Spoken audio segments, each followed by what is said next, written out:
Seja bem-vindo para esse vídeo e nesse vídeo daqui a gente vai falar sobre a vitória do Corinthians, vitória por 2-0 contra o Fluminense, vitória imprevisível, né? Eu não esperava isso. Tudo bem que o Corinthians estava jogando em casa, mas vinha de um retrospecto muito ruim e um Fluminense que vem apresentando um futebol muito bonito, né? Mas que nesses últimos jogos muito inconstantes, né? Com resultados ruins em Libertadores, em Brasileirão. Enfim, bora aqui falar sobre esse jogo, trazer os principais destaques. Antes de tudo, a gente tem que falar como é que foram os gols. O primeiro gol da partida é um lançamento, se eu não me engano, do Matheus Bidu para o Yuri Alberto. O Yuri Alberto dá o toquezinho para o segundo pau. O Roger Guedes chega para completar e fazer o gol de cabeça. E o segundo gol é já na reta final do jogo. O Fagner avança pela direita, arranja um cruzamento espetacular para o Roger Guedes. Ele ia escorar no segundo pau para o Yuri Alberto, devolver a assistência do primeiro gol, né? E a bola acaba indo na trajetória do gol, ainda bate na trave e entra, fechando assim o placar nesse 2-0. Bora trazer aqui os principais destaques então desse jogo. Começando pelo Corinthians, eu gosto muito dessa ideia do Bruno Mendes na lateral direita. É um cara que ajuda muito, principalmente na parte defensiva. E do meio para frente não tá fazendo feio, tá construindo até que boas jogadas, me surpreendendo, né? Já que é um zagueiro improvisado. O Murilo é muito bom zagueiro, também gostei da partida do Gil. E o Matheus Bidu tá jogando muito bem, desde a chegada do Luxemburgo, atacando muito bem, com bons cruzamentos, boas jogadas. Estou gostando muito do futebol dele. Do meio para frente, não gosto muito do Maicon, mas quase fez um golaço de fora da área para uma grande defesa do Fábio. O Rony é muito importante para a parte de, de dedicação, de garra nesse meio de campo, é muito bom nessa disputa de bola, por mais que não seja um jogador tão técnico. O Adson, gostei da partida dele, aberto pela direita também. O Yuri Alberto vem de jogos muito ruins pelo Corinthians, sendo muito criticado, centroavante que não está fazendo o gol, então naturalmente vai receber muitas críticas. Mas foi bem na partida, não à toa ele que deu a assistência para o primeiro gol do Roger Guedes. E, enfim, se a bola do Roger, ao invés de ir no gol, vai um pouquinho mais para trás, ele provavelmente tinha feito o segundo gol. Então foi participativo, principalmente no primeiro gol, e quase fez o segundo também, estava ali bem posicionado. Mas enfim, tem que melhorar muito, né? Tem que começar a fazer mais gols, tem que ser decisivo, assim como o Roger Guedes vem sendo. Dá uma pressão muito grande, porque tá caindo tudo nas costas do Roger Guedes. Então, tá na hora do Yuri Alberto chamar a responsabilidade, o Adson chamar a responsabilidade. Renato Augusto, que voltou de lesão, também pode ajudar muito nisso. Mas tá sobrando muito nas costas do Roger Guedes, né? Pra ele carregar esse time. E tá dando certo, não tá, né? Mas ele tá conseguindo chamar a responsabilidade. Quase todo o jogo tá sendo muito importante pro Corinthians, com gol, com assistência. Foi decisivo com mais 2 gols, jogadas individuais. Hoje é o melhor jogador desse time do Corinthians. Ainda entrou o Renato Augusto, dá um otimismo muito grande para essa sequência de jogos do Corinthians, para o torcedor corintiano, né? Entrou ainda o Juliano, o Fagner entrou muito bem, dando assistência, Felipe Augusto e o Wesley na ponta no lugar do Watson, né? Mas o principal destaque é o Roger Guedes.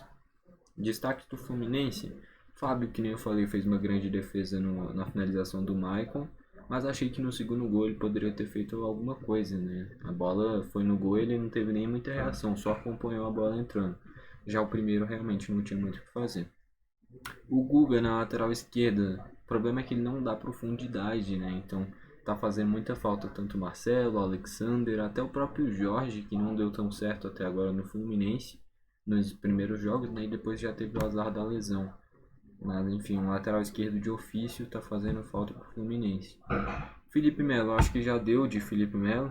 Claramente ele tá jogando muito pela parte de garra, de imposição física, de liderança e não pelo futebol, né? Porque tem zagueiros mais técnicos nesse time do Fluminense e que merecem mais essa vaga. Por exemplo, se a gente vai ver aqui no banco, David Braz estava merecendo mais do que ele.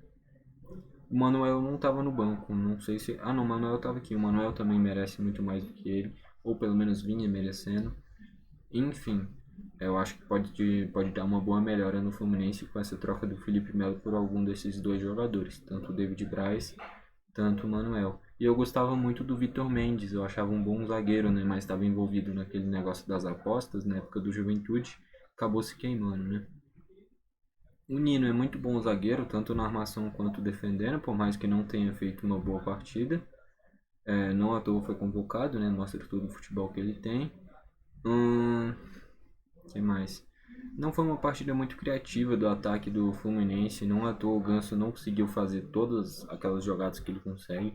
Primeiro tempo até deu alguns bons passes, no segundo ficou um pouquinho sumido.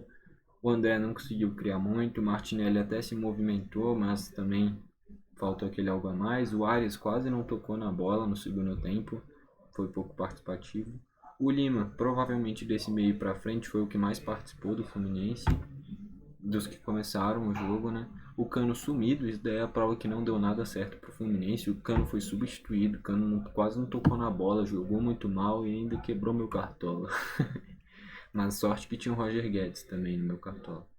Ainda entraram o John Kennedy, entrou muito bem, muito participativo, perdeu uma grande chance cara a cara com o Cássio, que ele era para ter empatado o jogo, mas pelo menos o Fluminense começou a criar muito mais com o John Kennedy. Ainda entrou o Arthur, o Giovani entrou mais aberto como um lateral esquerdo, né? E o Lelê também entrou, mas não conseguiu criar muita coisa. Estatísticas: 14 finalizações do Corinthians, sendo 4 no gol, 22 do Fluminense, sendo 7 no gol. O Fluminense finalizou muito mais, mas finalizações no gol acabou ficando até que parelho. O Fluminense teve mais, mas as do Corinthians foram mais certeiras. Né? Posse de bola 70% para o Fluminense, 30% para o Corinthians. Já era o esperado. O Corinthians é um time muito inconstante, está passando por mudanças. O Luxemburgo está começando a fazer o Corinthians apresentar um bom futebol por agora. E não é nem aquelas coisas. Foi um bom jogo contra o Flamengo, um amasso do Galo. E ontem venceu do Fluminense. Então já é um pouquinho de melhora nesse Corinthians. Passes: 307 do Corinthians, 730 do Fluminense. É mais do que o dobro. Mostra muito do que é a proposta de cada time. Faltas: 18 do Corinthians, sendo 4 amarelos, 6 do Fluminense, sendo 2 amarelos. Quase que o triplo de faltas do Corinthians. E conseguiu parar a maioria das criações de jogada do Fluminense mesmo. Escanteios: 7 do Corinthians, 6 do Fluminense. Enfim, os números realmente não definem muito o placar final. Em algumas partidas sim, em outras não. Quando o contra-ataque é bem feito, quando essa transição ofensiva é bem feita, como foi a do Corinthians nesse jogo, e você tem uma precisão boa dos atacantes que estão inspirados, aí esse tipo de resultado pode acontecer. O Fluminense teve mais a bola, era quem estava com o controle do jogo a maioria da partida, mas o Corinthians, quando ia nesses escapes em contra-ataque, principalmente com o Roger Guedes, conseguia dar muito perigo. Não à toa, para mim, o Roger foi o melhor da partida, decisivo, e garantiu essa vitória do Corinthians. Indo para a tabela, o Fluminense na oitava colocação com 13 pontos, realmente está me decepcionando. Eu esperava que essa altura ia estar pelo menos no G4, com o futebol que estava apresentando. Realmente as lesões estão atrapalhando muito de alguns jogadores, o nível está baixando.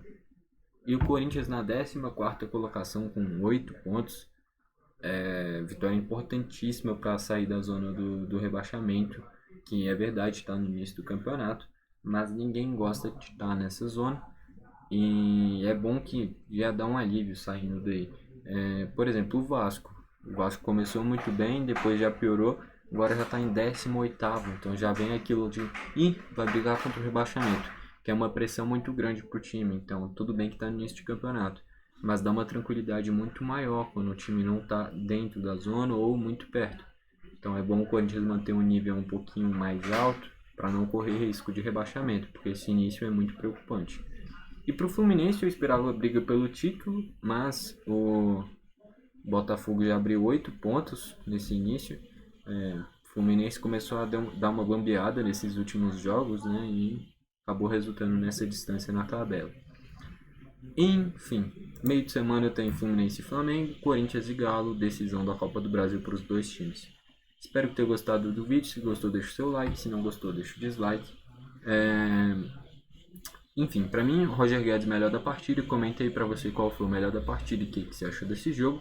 E aqui embaixo também tá o nosso canal do Telegram, o BRG Tips. Eu tô mandando algumas apostas grátis lá, então quem quiser pode dar uma acessada aí embaixo. Enfim, foi esse o vídeo e falou.